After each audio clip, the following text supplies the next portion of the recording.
കൂട്ടുകാരെ, ഞാൻ നമ്മുടെ മാംഗോ ഐസ്ക്രീം റെഡിയാക്കി ഫ്രീസറിൽ വെക്കാൻ പോവാണ്. 6 മണിക്കൂർ കഴിഞ്ഞ് ഞാൻ ഉപയോഗിക്കും. അപ്പോൾ ഞാനത് എടുക്കുമ്പോൾ കാണിക്കാം കേട്ടോ. അപ്പം വീഡിയോ ഇഷ്ടപ്പെട്ട ലൈക്ക് ചെയ്യുക, ഷെയർ ചെയ്യുക, സബ്സ്ക്രൈബ് ചെയ്യുക. ഞാൻ ആദ്യം ഉണ്ടാക്കിയത് വനിലയുടെ ഐസ്ക്രീം ആയിരുന്നു.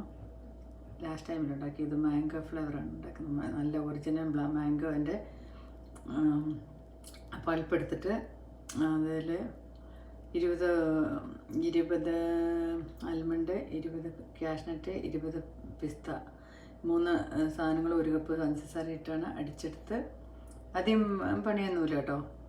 അത് അടിച്ചെടുത്ത് പൗഡറാക്കി എല്ലാം കൂടെ മിക്സ് ചെയ്ത്, പിന്നെ വനില നിങ്ങൾക്ക് എന്താണ് എസൻസ് ഇഷ്ടമുള്ളത് അത് നമുക്ക് ആഡ് ചെയ്യാം. അത് കഴിഞ്ഞിട്ടെല്ലാം മിക്സ് ചെയ്ത് ഒരു കണ്ടെയ്നറിലാക്കി നല്ലതായിട്ട് അടച്ചു വെച്ച് കഴിഞ്ഞാൽ സൂപ്പർ ഐസ്ക്രീം വീട്ടിൽ തന്നെ ഉണ്ടാക്കാം. ഹെൽത്തിയാണ് താനും. അപ്പോൾ വീഡിയോ ഇഷ്ടപ്പെട്ട ലൈക്ക് ചെയ്യുക, ഷെയർ ചെയ്യുക, സബ്സ്ക്രൈബ് ചെയ്യുക. താങ്ക്സ്.